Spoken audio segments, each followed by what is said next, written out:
pessoal da Torcida Tricolor, o mês de maio tem vídeo todo dia aqui no canal e hoje nós vamos falar, finalmente, depois de prometer há muito tempo, hoje temos a presença de novo, né? Porque vocês assistiram, vocês viram ele ontem aqui, do Regis Romualdo, do Aspirantes SPFC, membro do Fala Bandana, mas que cobre a base, por isso Aspirantes, que está no Twitter dele. Aliás, ele tem Twitter, Instagram e Facebook.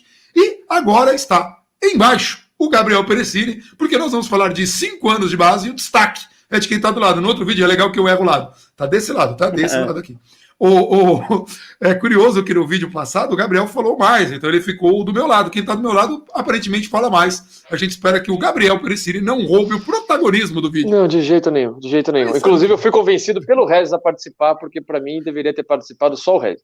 Somente o Regis. Nós vamos falar de 5 anos de base de São Paulo, até porque é você que financia essa coisa. Quando a gente fala de São Paulo, é você que financia essa coisa. A base, infelizmente, por conta de administrações temerosas, e a gente acabou falando disso no último vídeo, o São Paulo acaba se financiando através de uma base. Ainda bem que tem um treinamento, ainda bem que tem, mas muitas vezes de modo irresponsável. Então a gente vai falar disso, começando lá pelos idos de 2015, com a palavra o Regis. O que a gente tem de 2015 aí de base, jogador que vingou, que não vingou, que foi, vingou em outro lugar, que é a coisa que mais me irrita. Enfim. Também, bastante. Ou não, até que não. Mas acho que o principal foi uma valorização da base a partir das mudanças em Cotia, porque foi em 2015 que iniciou um estilo de jogo, uma competitividade que antes não tinha tanto. Tinha a produção de jogadores, que era isso, era uma fábrica de jogadores em Cotia, que o Juvenal já imaginava isso, de colocar 11 jogadores só de Cotia para jogar no profissional, e não é bem assim que funciona. Mas em 2015 começou uma mudança com o Jardine, com o Diego Cabreira, em Cotia, o Rodolfo Canevazzi, e eles começaram a modificar o estilo desses jogadores que eram formados para o profissional, não só formados para ser vendido ou para outros clubes, qualquer tipo de clube, assim. E nisso o São Paulo começou a utilizar mais, porque começou a aparecer mais conquistas na própria base. Então em 2015 teve uma utilização grande de jogadores, até porque teve alguns problemas de gestão, né, que vem algumas coisas meio suspeitas também que apareceram por ali, aquela gestão Aidar, né, que não tem como falar disso, não tem como falar disso. O Gabriel quebrou alguma coisa, falou Carlos Miguel Aidar, o Gabriel. Só um detalhe, antes de você entrar efetivamente nisso, essa mudança que o Regis está falando, o São Paulo por muito tempo, e a gente até conversou com isso numa época em que jornalistas se reuniram com o sobrinho do Raí, o Gustavo Oliveira, e ele falou que a base de São Paulo antes tinha muitos acadêmicos, falou que precisava de uma mescla ali de profissionais, mais de jogo mesmo, né? E que tinham muita formação de jogadores que ele chamava de jogador foca, né? Que era um jogador extremamente habilidoso, mas que não tinha corpo para competir e que precisava ter uma mescla aí.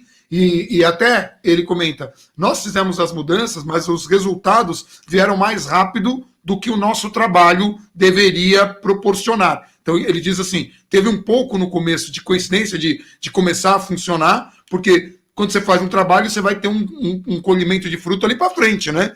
E eles falaram, não, já começou a aparecer, mas isso não era o nosso trabalho ainda. Eu achei bem legal ele ter feito essa leitura. Isso é um pouco ainda de outras gestões, de coisas que deram certo, mas é só essa...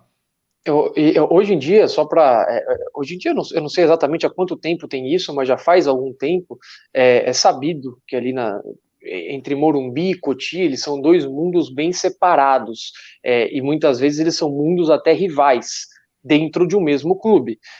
Isso é um problema para a gente. O caso, acho que mais emblemático, a gente viveu em 2018, quando o Dorival pediu a promoção do Lisiero, do Toró, não me lembro o terceiro, era mais um jogador, era Lisiero, Toró e mais alguém, não lembro se era o Igor Gomes, não lembro quem que era, não lembro mesmo, e não vou lembrar agora, mas era o Lisiero, Toró e mais um. Não era o Antônio, não, né? Não, Dorival pediu a promoção, talvez fosse até, também não era o Elinho, não pode ser, enfim, Dorival pediu a promoção de 3 jogadores após a Copa São Paulo, e foi dito à época que eles não poderiam subir porque eles tinham que disputar a Libertadores Sub-20. Assim, cara, se o profissional tá chamando o cara porque tá precisando do cara, não é pro cara jogar Libertadores Sub-20. Só que na Barra Funda, em relação a Cotia, muitas vezes tem até esse jogo de vaidade. Olha o sucesso de Cotia enquanto a Barra Funda não ganha nada. Aqui a gente faz direito, lá eles são amador. Tem isso, e é muito ruim isso, inclusive para a transição de jogadores. Se não calha do São Paulo do São Paulo ter uma troca de treinadores entre Dorival, que depois passou o Jardine interino antes da chegada do Aguirre, talvez o Lisieiro não tivesse subido para o profissional. Seria um jogador a menos, talvez alguns jogadores não tivessem sido aproveitados, tudo por causa de, não, agora não vai porque ele tem que disputar mais competição de base aqui, porque é uma competição importante para nosso crivo de base aqui. É complicado isso, o Regis pode falar melhor também. Acho que era o Igor Gomes mesmo, viu? Porque pelo menos ele estava observando o Igor Gomes em um determinado período. Mas enfim, pode tudo ser, bem. Não lembro. Mas vamos começar então em 2015 os destaques daquele período em que, só para a gente entender aqui o recorte. A gente fez o recorte quando o São Paulo mudou sua filosofia de base. Por isso que a gente fez o recorte desse período de 2015 para cá. Então, a partir de 2015, já tinha alguns jogadores que tinham subido antes, como o Muricy, que já em 2014, né? Por exemplo, o Evandro, o Bosquilha, o Lucão já estava no elenco, né? E o Gabriel 2015, vai quebrar outra coisa. Em 2015 começou a subir outros que tinham destaque, que o pessoal já apostava. O Lucas Perry mesmo, ele chegou a subir para ser um dos terceiro, quarto goleiro, não lembro agora se já era acho que foi o terceiro porque o Denis tinha se machucado. Então ele chegou para treinar mesmo, depois do Mundial Sub-20, o Lianco também subiu, o Matheus Reis, isso no início de 2000, ali em março de 2015, começou a subir mais jogadores. E aí, na metade do ano, que começou aquelas vendas dos jogadores, que o São Paulo precisava de dinheiro e também precisava de comissões, né? Então, começou a sair muito jogador e o Osório falou, não, preciso de jogador. Acho que até antes do Osório chegar, já estava utilizando alguns. Por exemplo, o João Paulo, o atacante, aquele que não sabia o que tinha acontecido. E aí o Osório... perguntar, né? Você lembra, Regis? Foi quando a gente começou a nossa cobertura, a gente foi perguntar que ele fez um gol. João Paulo, o que aconteceu? Pode perguntar, porque hoje aconteceu. Ele tinha feito gol. Ele estava mó feliz, o João Paulo. E ele, naquele ano, acho que ele jogou só 4 jogos, foi pouco, e depois ele acabou em empréstimos. Mas outros tiveram mais chance. Por exemplo, o Matheus Reis teve uma sequência até na lateral esquerda. O Auro, que já estava também com o Muricy, teve mais chances também. Depois, outros que apareceram e não acabaram não jogando foi o Murilo, aquele atacante que o Osório apostava muito. Tinha um volante, o Jefferson Lima, que depois acabou indo para o Inter, que estava emprestado só para o São Paulo, mas também veio do Sub-20. João Schmidt, né? O João Schmidt também, que ele já estava acho que ele já estava em 2014, aí ele ficou um período e acabou sendo emprestado para Portugal, que aí depois é que ele retornou já para jogar mesmo com o Bausa, né? E o Breno, né? E o Breno, que voltou, que era da base, e voltou nesse período, estava se recuperando, né? Tava se recuperando e jogou com o Osório, né? Que o Osório até colocou ele como volante, isso. Era depois da base foi pro também. Vasco, né? Não, foi pro Vasco? Foi pro Vasco. Foi bem depois. Bem depois. O Matheus Reis, desses aí citados, acho que o Matheus Reis e o João Schmidt, parando para pensar assim, acho que eles foram, além do Lucão, né? Eles foram o que mais duraram aí. O Matheus Reis e o João Schmidt, eles tiveram bastante participação, bastante não, mas alguma participação em 2016, o João Schmidt até bastante, jogou Libertadores, teve boas atuações, inclusive foi muito bem em alguns momentos, saiu por escolha, por falta de renovação de contrato. O Matheus Reis era bem limitado, mas já era um período de carência do São Paulo na lateral esquerda, então ele acabava muitas vezes jogando, ele fez parte de um momento em que o São Paulo depois viveu esse momento no gol, no ataque, em que o bom era sempre o que não jogava, né? Então, quando o Matheus Reis jogava, o bom era o outro, quando o outro jogava, o bom era o Matheus Reis, enfim, teve um pouco disso, e desses meninos aí da base, eu acho que foram os que tiveram uma figuração maior. além, óbvio, do glorioso Lucão, que era ruim na base. Na base, o Lucão em 2015 ele jogou 49 jogos. Então, foi um dos que jogaram muito, mas até jogou de volante também, chegou a jogar de volante, mas... O errado é isso, né? O São Paulo fez loucuras para renovar o contrato do Lucão. O Muricy achava um absurdo que não ia renovar. O São Paulo ofereceu um salário muito acima do plano de jogadores de base que o São Paulo tem. O São Paulo tem um plano para os jogadores da base, por metas, por jogos, por desenvolvimento, por ano. O São Paulo ofereceu esse plano acima. O Lucão recusou, e essa recusa inicial, ela surpreendeu até o Giovanni Bertolucci, que era o empresário dele, o cara que fez o Oscar entrar com processo contra o São Paulo. Esse cara que fez o Oscar ficou surpreso com a postura do Lucão, e o São Paulo aumentou ainda mais a proposta para que o Lucão não fosse vendido. Um dos argumentos era que vários grandes clubes europeus ali citavam 10, ali era sempre Barcelona, Manchester United, Juventus, todos eles estavam atrás do glorioso Lucão, que... Barcelona que levou o Douglas, hein? Não levou o Lucão, mas levou o Douglas. Que na base o Lucão já era muito ruim. O Lucão fez parte de um time que perdeu de 5 do Atlético Mineiro, horroroso, assim, falhando, batendo cabeça. Ah, mas ele era capitão da seleção de base. Azar da seleção de base, que nunca ganhou nada com o Lucão lá. Horrível a seleção de base da geração Lucão lá também. Isso é muito complicado. O cara jogou na seleção de base, tá? O que ele conquistou? Nada. Qual foi o protagonismo dele? Nenhum. Não, qual foi o desempenho dele? Ele era ruim, cara. O Lucão era ruim. O Lucão na base era ruim, no profissional era ruim. Eu não sei onde é que os caras tiraram que ele jogava bola. E sabe o que é engraçado? Essa questão da base, né, desse destaque, que às vezes acontece, principalmente no caso de um zagueiro, muitas vezes era porque ele era mais alto do que outros da categoria, ele sempre foi mais alto, né? Mais forte também. Diziam que essa questão do capitão era porque ele tinha uma liderança. Então ele falava, depois isso no profissional ninguém viu, mas na base parecia que tinha alguma coisa assim, mas o zagueiro grosso e ruim sempre foi. Mas então, sabe o que é engraçado? Eu não achava que o Lucão tivesse problemas técnicos. Me parecia que ele ficava nervoso e dava um pane na cabeça dele em momentos de pressão. Então, assim, ele sabia dar um toque, ele sabia matar a bola, só que se o jogo fosse pegado e fosse importante, cara, ele fazia umas bobagens que era um negócio que você falava assim, o que aconteceu? Parecia que dava pane.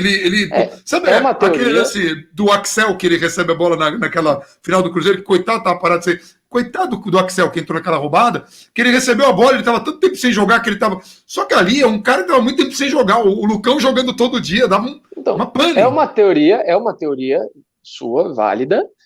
Vamos lembrar que depois ele foi pro Corinthians, ele foi embora, a passagem relâmpago pelo Corinthians, ele foi lá para Portugal, para o time que foi rebaixado em Portugal, ele não era relacionado com o jogo, ele não ficava no banco no último colocado da divisão portuguesa, do campeonato português. Da segunda divisão.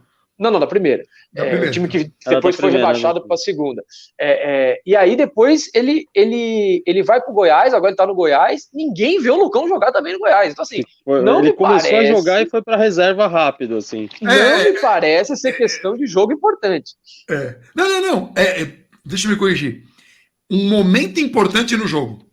O jogo tá lá tranquilo, se ele precisar acertar o passe, a galera tá lá estourando fogos e tá lá, a galera, vai começar o jogo. Aí ele tá lá, ele mata a bola, ele chuta pro gol. O jogo começa, vem um lance que o cara vem pra cima dele, dá um pane no cara. O zagueiro, no treinamento, o cara pra cima do zagueiro. Exato. E aí o cara faz umas bobagens, recua a bola que não é pra recuar, e eu já vi ele discutir com o goleiro. E aí, assim, ver Denis e Lucão discutindo é uma das coisas mais tristes que eu já vi no futebol do São Paulo. Porque, a culpa é sua, não, a culpa é sua. E a culpa era dos dois. Mas tudo bem, vamos seguir, vamos esquecer, mas teve Lucão, é importante o registro. Então, 2015, né, ficou marcado muito pela necessidade do time utilizar jogadores da base, talvez lançados às pressas, em momentos que não estavam prontos mesmo. E Bosquilha, né? Principalmente um exemplo disso. O Bosquilha e o Osório, que foi logo vendido. Que teve esse destaque, né? Assim, de utilização. Porque o Muricy, ele, um pouco antes, ele tinha uma cautela com o jogador da base. Ele sempre deixou claro em várias entrevistas que o jogador, para jogar no São Paulo, tem que estar preparado para jogar em La Bombonera, Libertadores, então ele segurava muito. O Breno foi uma exceção que ele colocou com 17 anos, deu certo e entra na conta que ele lançou. Mas outros jogadores da base, o Muricy tinha até o próprio Evandro, o atacante, que depois foi pelo Atlético Paranaense, emprestado, que também foi um empréstimo esquisito lá do Ataí de Gil Guerreiro. O caso do Evandro foi que ele errou uma jogada e acabou o primeiro tempo, o Muricy esculachou ele no campo. Então, era uma dificuldade do Muricy com os jogadores da base, apesar dele ter iniciado o Expressinho em 1994. O próprio Auro, em 2014, só jogou quando ele se encaixou ali no time e estava voando. Não é que ele estava bem, quando ele estava voando, ele jogou um pouco. O Osório ainda chegou a aproveitar um pouco do Auro, depois o Auro nunca foi um excepcional jogador, quando ele foi tendo desempenhos um pouco menos brilhantes, ele já foi escanteado ali, o São Paulo depois emprestou e fez um dinheiro com ele, vendeu recentemente, né? Ele foi emprestado para o América Mineiro, aí teve uma lesão no joelho, voltou para o São Paulo, aí o São Paulo conseguiu esse empréstimo para o Toronto e ele acabou ficando lá, tá jogando, tá normal lá. Não é tão destaque, mas tá indo bem para um jogador jovem ainda, titular. E nessa sequência, né, aí entrou 2016, que o São Paulo já tinha feito uma copinha boa, só que depois da Libertadores Sub-20, já com o Jardine com grande moral, né, no profissional, o São Paulo começou a entregar mais jogadores para o profissional. Aí já foi o Lucas Fernandes, o Banguelê, o Arthur. Então, houve uma transição até um pouco melhor, depois da Libertadores Sub-20, do título. Mas também com aqueles problemas de troca de treinador, e até depois no Campeonato Brasileiro, que aí já entrou meio... Vamos utilizar a base porque estamos no desespero. Que aí foi o caso do David Neres, do Luiz Araújo. Foram dois momentos, né? Foi o momento em que a gente tinha o Bausa, que no primeiro semestre estava tudo bem, o São Paulo voando na Libertadores, e o São Paulo leva um time completamente reserva para a estreia do Campeonato Brasileiro contra o Botafogo, e aí eu acho que é o único jogo do Banguelê no time profissional. Sim, é o único joga jogo. Banguelê, gol de falta do Lucas Fernandes, o São Paulo ganha o jogo, o goleiro foi até o Renan Ribeiro, o São Paulo colocou uma série de garotos, não lembro se o Lianco jogou aquele jogo ou não, mas enfim. Eu acho que jogou, e né? O Arthur também, acho que também foi a estreia do Foram uma série O Renan Ribeiro também é uma curiosidade, né? Porque ele foi goleiro de base que subiu, e daí ele falhou em alguns jogos importantes lá, que em clássico, né, mineiro? Foi. E aí a torcida pegou um ranço dele.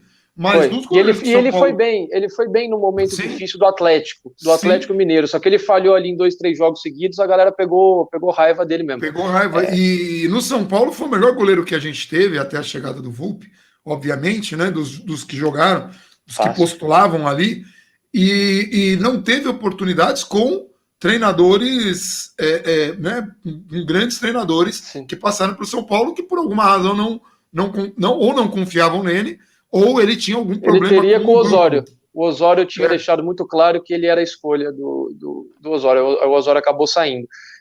Mas aí teve esse momento de transição ainda tranquila com o São Paulo no Campeonato Brasileiro. Depois o São Paulo se classifica contra o Atlético Mineiro, vai jogar em Curitiba, contra o Curitiba, vai Lucas Fernandes, o São Paulo ainda leva boa parte dos jogadores da base, e depois tem a transição do desespero, aí já com David Neres, entrando desesperadamente, precisamos ganhar o jogo, e que termina aspas, né, um dos jogos finais ali do ano, já com o Ricardo Gomes, aquele 4-0 contra o Corinthians, aí é show do David Neres, é show do Luiz Araújo, não show, mas fez o gol lá o Luiz Araújo. Então, um clássico, né? No mesmo ano ali o São Paulo teve 2 momentos ali de utilização de base muito diferentes, ali a calma, a cautela, os olhos para outra competição, então pode colocar a base tranquilo, e o desespero, bicho, estamos caindo, salva a gente, entendeu? É complicado, muito complicado. O Lucas Fernandes, que era uma grande aposta, teve um problema no joelho, né? Que aí ficou um tempo sem jogar, né? Acabou voltando só no ano seguinte. Outro que subiu da base, que teve chance nesse período também mais tenso, foi o Pedro Bortoluso, que foi a época que o São Paulo estava só com Chaves no ataque, né? Então ele entrava em alguns jogos, deu certo exatamente pelo encaixe dos jogadores novos que já tinham entrosamento. Então o Luiz Araújo estava jogando bem, o David Neres arrebentando, sem sentir exatamente a pressão, que era uma coisa que normalmente um time que tá mal no campeonato, a torcida vai xingar todo mundo. E esses jogadores até que aguentaram bem pela idade, pelos primeiros jogos que eles estavam fazendo no profissional. E esse momento que a gente citou da transição em 2016, esse desespero do segundo semestre, ele se estende, eu não sei se o Regis já vai entrar em 2017, mas ele se estende para o ano de 2017, em que tem a transição ali presidencial no São Paulo, o São Paulo com uma situação financeira catastrófica, catastrófica, precisando fazer caixa, sem dinheiro, sem condições de trazer nenhum jogador, e o Rogério assume nesse período, o Rogério anunciado ali em novembro, tem todo um período ali em que o Rogério vê as competições de base ali ainda do fim de 2016, já sabendo que seria o técnico, observa jogadores, decide subir o Luiz Araújo de maneira definitiva, não deixa o Luiz Araújo disputar competições de base, aí o Rogério puxa Shailon, o Rogério puxa diversos outros jogadores, David Neres acaba vendido, o Rogério puxa Júnior Tavares, era uma carência de São Paulo na lateral esquerda, o Rogério tenta aproveitar a base para suprir a carência do time profissional que não ia contratar ninguém e que no máximo venderia alguma coisa. No caso, assim, eu citei a transição presidencial, isso aconteceu de 15 para 16, foi um momento em 2016 que o São Paulo fez um trabalho correto financeiramente, isso se estendeu para 2017, o Rogério já entrou sabendo das condições, e por isso ele teve que buscar nas categorias de base alguns jogadores. O Shailon, né, foi um exemplo, o Rogério tira ele da copinha para levar ele para a Flórida, por exemplo, para aquele torneio lá amistoso. Que o São Paulo acaba conquistando, mas que não tem... Torneio amistoso mesmo. É amistoso, é um torneio de pré-temporada mesmo, daqueles que você troca 10, 15 jogadores. Sempre importante fazer o parênteses, naquele ano a estreia do São Paulo no campeonato foi dia 5 de fevereiro e não havia uma Libertadores, São Paulo estava fora da Libertadores, não era campeonato começando em 17, 16 de janeiro, muito menos dia 30 tem no jogo de Libertadores, então não foi uma pré-temporada tão irresponsável, porque ir para a Florida em ano de Libertadores, o São Paulo fez isso. Parabéns, de pré-Libertadores, que é pior ainda. E deu, obviamente, que deu muito errado. Importante fazer esse rival tentou fazer a mesma coisa. E olha só que surpresa, deu muito errado também. Né? Então é um negócio muito complicado. Você não faz isso pré-Libertadores e Libertadores. O Regis está fazendo um ajuste de câmera para a gente entrar em 2017, é isso? Eu já aproveitei para fazer a levantada de bola de 2017 para o Regis, que tem muita coisa da base em 2017. Sim, 2017 foi quando então, o São Paulo acabou com o Rogério acreditando mais na base pela necessidade também, e nesse período o Rogério gostava de colocar os jogadores jovens, né, também, ele acreditava eu não sei se deu essa impressão em alguns casos que ele gostaria, assim, dava uma vontade maior nele de moldar o jogador para o estilo de jogo dele. Então, o próprio Araruna, depois o Militão, então o Rogério tentava adequar esses jogadores para o esquema de jogo dele, então ele acabou apostando em vários, né? Só que depois de um período não deu certo, até o próprio Brenner, depois que subiu rápido demais, que pulou da categoria de sub-17, ele foi direto para o profissional sem passar pelo sub-20, então eram outros jogadores que... Tá dando certo ali a câmera do Regis, O Regis tá dando certo, cara. Não, e o pior é que assim, eu posso derrubar ele do stream para ele se acertar, mas, peraí, vou fazer isso por agora, peraí, isso. Enquanto o Regis se acerta, uma coisa que é curiosa, porque o Regis ainda escuta a gente, uma coisa que é curiosa é que o Rogério lançou muito da base, mas dele vem as palavras que a base às vezes tem dificuldade, né? Sim, o jogador da base tem dificuldade porque assim, o jogador oscila e a torcida do São Paulo, e torcida de qualquer clube, mas do São Paulo principalmente, que está nessa carência de títulos, não tem essa paciência para conseguir. E a gente cita, né, que 2017 é um ano bem cheio da base, né? A base ela marca a presença do São Paulo de diversas maneiras. A gente já citou várias vezes como o Júnior Tavares começou bem e depois ele passou até a prejudicar o São Paulo na briga contra o rebaixamento, e um dos acertos do Dorival é tirar o Júnior Tavares e colocar o Edmar, que naquela briga para não cair foi bem, o Edmar. Sim. Então, assim, e era muito contestado, né, o Edmar, né? Sim, e naquele período específico ele foi bem. É um ano, o último ano, na verdade, em que. O último ano foi 16. 2017 praticamente decreta o fim da passagem ali, o começo do fim da passagem do Rodrigo Caio, que ele se envolve naquele episódio com o Rogério, de fair play, e a partir dali praticamente acabou a paciência da torcida com ele, que já não era muito grande, apesar do grande 2016 que ele tinha feito. A gente tem o caso do Militão sendo promovido, com o Rogério ele era zagueiro e volante, e aí chega o Dorival mais tarde, coloca ele na lateral, provavelmente o melhor lateral que o São Paulo teve na década, talvez, se a gente for lembrar dos laterais direitos que a gente teve.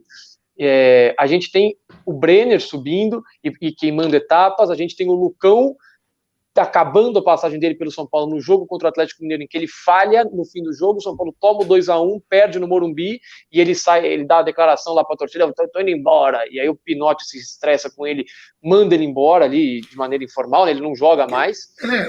E só para finalizar, e só para completar esse ciclo da base, né, 2017 é o ano que o São Paulo mais fez receita com venda de jogadores na história.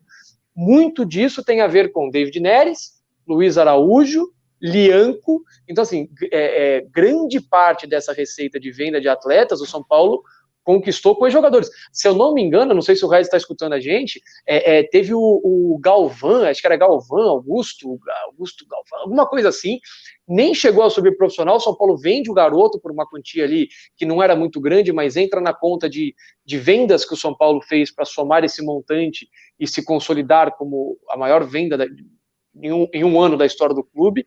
Então é um ano muito, muito repleto de categoria de base ali, e que termina no último jogo contra o Bahia, com o primeiro gol do Brenner no profissional, eu acho que foi o primeiro gol dele no profissional, com a estreia de Bissoli, o Dorival coloca Gabriel Sara em 2017. Então, assim, 2017, desse período todo, talvez tenha sido o ano mais tumultuado, ou cheio de notícias, ou aquecido da base, para o bem e para o mal. E eu não sei se o resto estava ouvindo a gente esse tempo inteiro, se eu falei alguma bobagem, ele me corrige. Não, ele não escutou do Galvão. O final eu escutei, do esse Galvão final do último jogo. Agora, foi em 2017 aquele menino Galvão, né, o Regis, que o São Paulo vende ele, né? Augusto Galvão, alguma coisa assim, que vende ele para a categoria do Real Madrid, isso. Isso. Foi. É esse o nome do menino, né?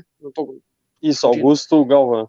Isso, então é isso. Só uma parte no que você falou, Gabriel, assim, curiosamente que a perda de paciência do Pinotti com o Lucão não foi pelo desempenho em campo, foi pela entrevista. Não foi pelas milhares de vezes em que ele falhou clamorosamente e atrapalhou o São Paulo, não, foi porque ele deu uma entrevista forte. Que fique muito claro isso, é importante esse registro para a gente saber como o São Paulo é gerenciado. A gente tinha um diretor de futebol que o Lucão já era um problema, já tinha rejeição, já tinha não sei o quê, e o que matou o Lucão não foi ou futebol ruim, não foi falhar mais uma vez. O São Paulo até acho que passaria mais uma vez por cima e tentaria manter o Lucão, daí o Lucão faz aquela entrevista explosiva, aí o Pinotti tem que mandar.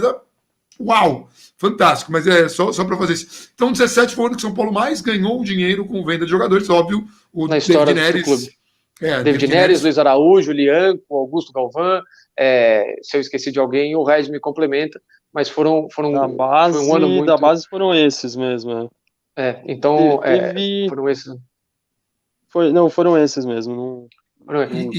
Eu acho que o Júnior Tavares ainda termina e é emprestado só em 2018, né? Ele sai do time titular, mas se mantém no elenco. Ele só é deixado mais de lado pelos desempenhos em campo. Ele praticamente é encerrado ali da passagem dele depois de uma série de jogos ali, uma sequência Fluminense que ele faz um pênalti bobo, começou lá com a Chapecoense, com ele fazendo uma falta boba que sai o primeiro gol, aí o jogo contra o Corinthians, que ele protege a bola e o cara dá a volta nele e cruza a bola. Cara, uma bola perdida, uma bola tranquila, uma bola num clássico e o cara, o David, né? O David Neres, craque. O Júnior Tavares, ele tinha um problema muito sério, tem talvez ainda, que é também um problema de cabeça, né? De cabeça para jogar futebol. Que sempre me dá a impressão que ele achava que jogava mais do que jogava. Que é um pecado terrível para um jogador de futebol. Veja, não quer dizer que o cara é ruim, mas quando o cara acha que joga mais do que joga, ele tenta fazer coisas em momentos que não é para fazer. E ele tinha defeitos defensivos, defeitos defensivos que ele nunca corrigiu. Nunca conseguiu corrigir. E nem parece que fez tanta questão assim, mas isso é uma impressão. E ainda tá com dificuldade, ele atualmente está no Portimonense, emprestado, começou a temporada fazendo alguns jogos como titular, e de repente foi para a reserva porque não estava agradando o treinador da época, e até o momento também até a parada, né, da pandemia, ele não tinha voltado à titularidade. E vale lembrar também que na Florida Cup que a gente citou, o Rogério chega a testar o foguete, que tem ali, ele joga poucos minutos, mas muito ruins, né? E aí ele não é aproveitado. Então, também o foguete, ele renovou o contrato que estava terminando. O pessoal achou que ele ia ser aproveitado no Campeonato Paulista, mas não deu tempo para as inscrições, né? Acho que naquela época ainda não tinha as inscrições da base em 2017. Então ele acabou ficando fora, foi por um empréstimo depois para o Santo André, e não teve mais chances até o contrato terminar de vez e ser liberado. E aí, 2018, podemos ir? Nós temos... 2018 a gente chegou a citar, o Regis, agora você me corrija, que a gente tá gravando um vídeo em cima do outro, não sei se a gente falou nesse vídeo ou foi no vídeo de ontem, né, que pra gente ainda é hoje, mas a briga da Barra Funda, a gente falou, foi no vídeo de hoje. Sim. O Regis caiu, você voltou pro meu lado, então tá igualzinho o vídeo de ontem. Então, enfim. Mas não, foi no vídeo de hoje que a gente cita de como foi feita a transição em 2018. O São Paulo ia disputar a Libertadores. O São Paulo chegou na final da Copinha contra o Flamengo em 2018, então os jogadores até tinha alguns inscritos na Copinha que foram aproveitados pelo Dorival no começo do ano. Um exemplo é o Marquinhos Cipriano. O São Paulo ainda tentou utilizar ele para não perder, né? Ele acabou fazendo aquele jogo contra o São Bento, ele foi um dos jogadores. Então, enquanto estava rolando a Copinha, alguns jogadores acabaram, mesmo inscritos na Copinha, jogando o Campeonato Paulista ou fazendo parte do elenco, né? Porque jogando teve aquele jogo do São Bento, que foi o Rony, o zagueiro, o Pedro Augusto, o Rodrigo, o Paulo Henrique, o meia volante. Era o time B dos garotos, não eram os garotos mais promissores, eram os garotos menos promissores. E eram alguns caiu que não tinham idade da Copinha, né? Então, alguns que já tinham passado dos 20 anos. E o São Paulo fez na SPFC TV, fez uma série chamada A Base Vem Forte, ou alguma coisa assim. E aí apresentou um por um. E hoje a gente sabe que não era tão forte esses que ela tentou apresentar. Hoje não, na época a gente já sabia que aquele time do São Bento era reserva de garoto, e o nego achava que era tudo que vinha de Cotia era porcaria, sendo que os bons estavam jogando a Copinha, muitos deles já estão brilhando no profissional, enfim. E aqui cabe aí o grande... São Paulo... Só um parênteses bem rápido, né? A gente está falando do famigerado jogo de São Bento, porque foi a estreia do Paulista. O Dorival pediu alguns jogadores que não foram cedidos. O Dorival teve que contar com jogadores B para disputar contra um time que já estava com um físico, porque estava trabalhando em outro ciclo, jogadores adultos que estavam trabalhando em outro ciclo. O São Paulo perdeu e mudou todo o planejamento, que acabou levando a demissão do Dorival, que tinha feito trabalho bom no ano anterior, que salvou o time do rebaixamento e tal. Tinha perdido o Hernanes e Lucas Prato, apenas os dois pilares da recuperação do São Paulo, mas, né, um jogo no São Paulo muda todo o ciclo, muda toda a filosofia, e o cara tava com o pior que tinha da base, o pior, para montar o elenco. Ele pediu jogadores que não foram cedidos, Lisieiro, o Toró, e talvez o Igor Gomes, Não, é que acabou coincidindo, porque o São Paulo chegou até a final da Copinha, então a maioria estava jogando ainda, e aí emendou com a Libertadores Sub-20. Então o pessoal da base deu aquela segurada de tipo, não sobe agora, a gente manda depois. E aí foi o caso do Lisieiro, do Igor Gomes. E acabou nem sendo tão depois, porque depois o Lisieiro ele entrou de férias, aí o Dorival cai, o Jardine assume, o Reinaldo se machuca. Eu não lembro o que aconteceu com o lateral esquerdo reserva, foi suspenso. Eu lembro que um machucou e um ficou suspenso. São Paulo não tinha lateral esquerdo para o jogo contra o Red Bull, no Morumbi. O Lisieiro, ligam para ele às pressas, ele conta, ele estava lá com o pé para cima de férias, fala, Lisieiro, jogo domingo, isso era quinta ou sexta-feira. Ele fala isso mesmo, eu tava com as pernas para cima, ele fala exatamente essas palavras, não é nem... Aí ele treina acho que 1 ou 2 dias só e vai para o jogo como titular, tanto que ele é até substituído porque o cara tá de férias, o cara tá nem treinando.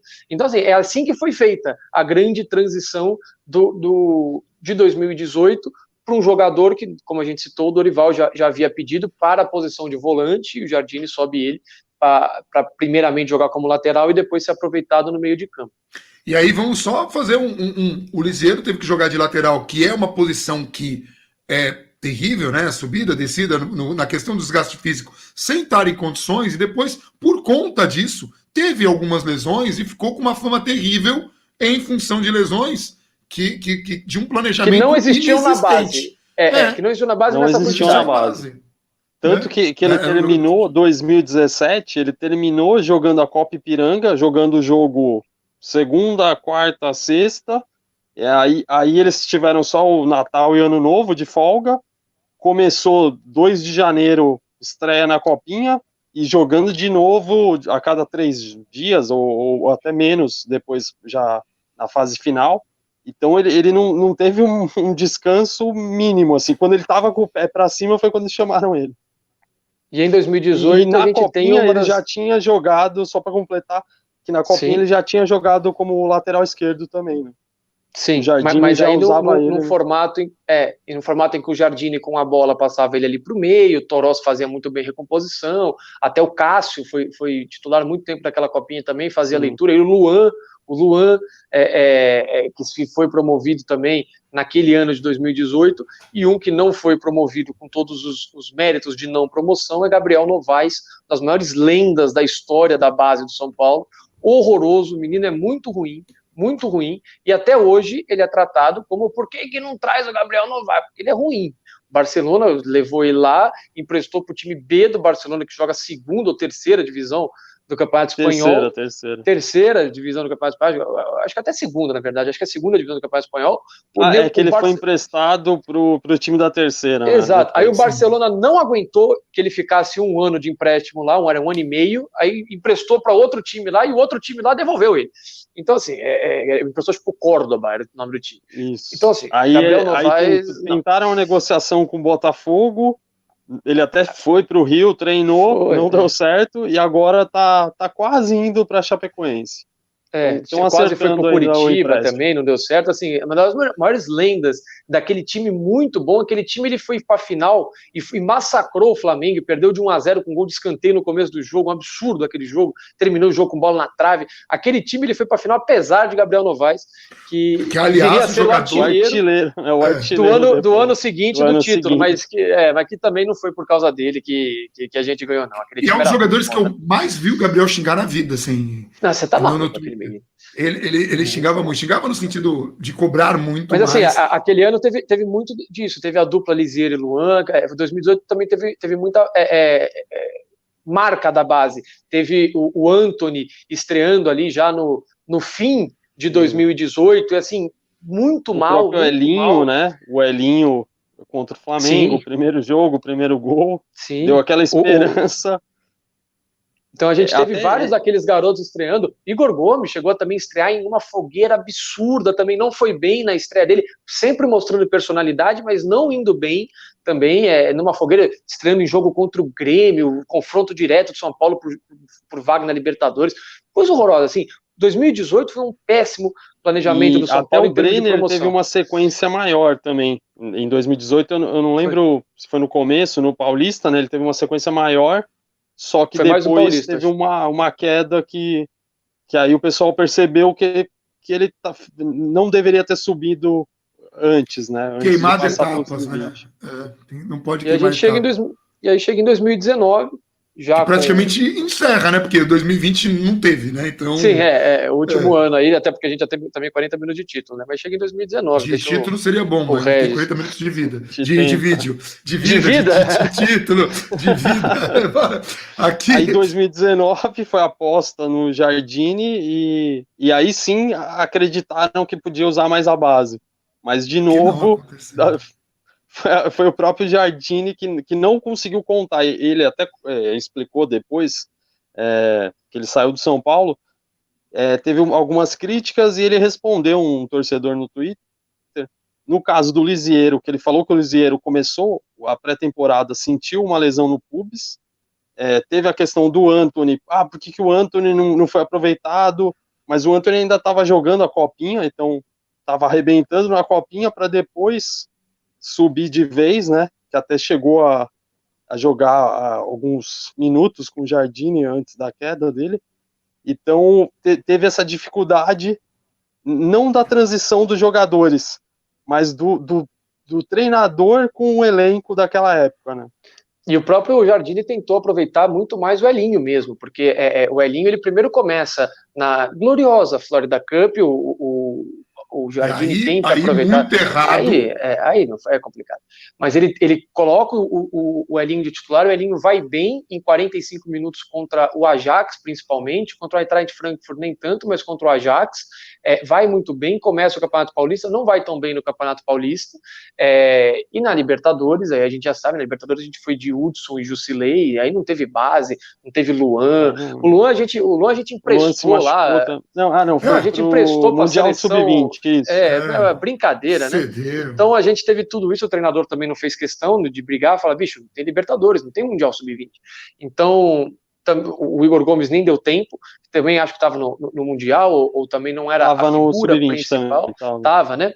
E também não era, naquela época, a figura principal do time, e aí o Elinho não corresponde, o Antony, ele é uma aposta no jogo entre os jogos do Talheres, aí o Jardine no jogo contra a Ponte Preta, que é entre a derrota na Argentina e o empate no Morumbi, coloca o Antony de titular, o Antony não vai bem, desse jogo não tão por culpa do Antony, mas o time era uma bagunça, era uma coisa horrorosa, era muito ruim aquele time do Jardine, que ele armou traindo todas as convicções que ele teve na vida, e para o jogo contra o Talheres, ele aposta no Elinho, o Elinho dá um gol pro Diego Souza, só que ele colocou o Diego Souza, né? E aí o Diego Souza perde o gol, ainda no primeiro tempo do jogo contra o Talheres, talvez mudasse a história do Elinho, do São Paulo, de uma série de coisas, mas o Diego Souza cabeceia para fora, e a partir dali o Elinho ganha cada vez menos oportunidades, acho que ele fez 8 jogos, não, ou foi esse ano que ele fez 8 jogos, foi alguma coisa bem pouco, ele vai perdendo espaço, o Antony vai ganhando espaço no Campeonato Paulista, aí já sim ganhando mais personalidade, crescendo, melhorando taticamente, o São Paulo vai levando com o nosso querido Mancini, Cuca, que né? preteriu. Primeiro Mancini, é verdade, primeiro Mancini que aproveitou bastante essa galera. Acabou ajustando melhor a questão do Igor Gomes, do Luan e do Antony, porque ele deu mais liberdade para o Antony, e aí quando o Cuca entrou, mudou tudo. Tirou o Igor Gomes. Que aí o Fernando Diniz recupera. Então, assim, vejam que às vezes um garoto muito talentoso pega um técnico que não entende ou não consegue utilizá-lo e cai assim no garoto. Porque se o Cuca tivesse ficado até o fim do ano, a gente não teria visto o Igor Gomes produzir tanto quanto produziu e a importância que ele tem hoje para o São Paulo. Então, assim, o Fernando Diniz agora é o técnico, a gente não sabe como é que as coisas vão acontecer, mas o ano começou com o Igor Gomes em alta, o Elinho em baixa, mas com uma amostragem mínima, porque o Elinho jogou pouquíssimo e o Fernando Diniz teve um começo complicado de Campeonato Paulista, eu já entrei em 2020, mas quando entra Antony e Igor Gomes, ele consegue recuperar, porque eles trazem um pouco mais de verticalidade para o time, mas é muito complicado. O garoto, ele precisa ter uma transição da base para o profissional, ele precisa da paciência da torcida para entender o que o Rogério fala, Rogério Ceni, que garoto vai oscilar em uma ou outra questão, porque é diferente o futebol profissional, e precisa de um técnico que entenda e consiga aproveitar, porque é diferente. Quando você pega um jogador tarimbado, é muito mais difícil você mudar a posição de jogador que está muitos anos jogando numa determinada posição, mas quando é moleque, você tem potencial para utilizá-lo em mais de uma posição, em mais de uma função, o cara tem energia, ele está ainda. E só para finalizar também da minha parte, já finalizando mesmo, voltando para 2019, também para a transição, para 2019 e depois para a transição para 2020. 2019 apresentou a gente no profissional ao Valse, né, que as partidas que ele fez muito boas, ganhou uma grande esperança ali de que o São Paulo talvez tivesse um bom reserva, talvez até para brigar com o Anderson Martins para ser o reserva imediato. Quando foi acionado, foi muito bem, fez boas partidas. Infelizmente, daí depois em 2020 ele se machuca, mas o São Paulo atinge o único objetivo que lhe restou em 2019 na penúltima rodada e tira a última rodada para dar uma rodada made in Cotia, quase, né? Quase todos os jogadores ali de Cotia, aquele jogo contra o CSA. Só os laterais Vitória, que não eram, né? Sim. Só o Léo Pelé e o Igor Vinícius, que não, o restante era tudo de Cotia. E o São Paulo chegou a relacionar, inclusive, o Patrick, de 16 anos, que depois jogaria a Copinha de meses depois na reserva. O São Paulo relacionou o menino. Então, assim, teve esse momento made in Cotia. O São Paulo bate o já rebaixado CSA, tem toda uma euforia. A festa dos garotos com a torcida em Maceió, aquele dia foi muito legal depois do fim do jogo, tem até um vídeo que retrata isso na SPFC TV, muito bacana. Dezembro, era 8 de dezembro, Paulista com a molecada e não sei o quê. E aí chega no Campeonato Paulista e todo jogo é impressionante como é final de Copa do Mundo, nunca tem espaço para moleque, aí tem que ganhar, porque a fila não sei o quê, porque a classificação final, porque o mando de jogo nas quartas de final. Então, assim, é a questão de sempre do São Paulo, o ciclo vai se repetindo, de 2015 para 2020 a gente vê várias coisas acontecendo iguais, e aí a gente acaba perdendo muitos garotos aí que talvez pudessem ter um espaço maior, e no momento a gente chegou a ter o Barcelona pagando 5 milhões de reais, acho que foi 5 milhões de reais, para ter a preferência de compra do Gustavo Maia, que jogou a Copinha agora, começou na reserva, ganhou a titularidade no fim da Copinha. Não sei se o Barcelona vai exercer o direito de compra, que seria em julho, por motivos de pandemia, mas São Paulo pelo menos ganhou esses 5 milhões aí, na pior das hipóteses, de graça, digamos assim. E acho que esse é o momento atual que a gente se encontra com a molecada. E até você citou o Valse, o Alexandre Pássaro, né? Ele comentou recentemente que a venda do Morato para o Benfica foi exatamente porque eles acharam que o Valse, entre vender o Valse e vender o Morato, era melhor manter o Valse, que já tinha um tempo de profissional. Então, e era 2 anos mais velho, né? Então acabaram vendendo o Morato, que nem chegou a treinar no profissional, assim. E outro que... E aí quem ficou com a vaga dele foi o Diego, né? Porque hoje é o menino, hoje é o quarto zagueiro, que era o quinto, aí com a contusão do Valse ele ficou o quarto zagueiro, que jogou esse jogo de Maceió que a gente citou. Que ele também joga de volante. E outro que a gente não citou ainda, que 2019 teve até bastante chance, foi o Toró também. Que agora, não tanto com o Fernando Diniz, mas com o Cuca ele teve até uma sequência. Bom, acho que a gente fez um bom apanhado desses 5 anos de base. Se você tem alguma curiosidade sobre jogador de base de qualquer período, pô, gente, de agora, né? Não vai pegar lá da base da década de 40 que vocês quebram a perna do Regis também. Aí é coisa pro além dos jogos da SPFC, talvez. Mas, assim, desse período aí, moderno do futebol, da base, jogador que deu certo, que não deu, façam suas perguntas aqui. Quem que acha que vai ter potencial e tal, e a gente vai respondendo, ou faz outro vídeo. Esse vídeo podia ter sido 2, mas foi um só, e vai aí nos acréscimos. É isso? É isso. Um abração para todo mundo, então, e vamos São Paulo. Vamos São Paulo.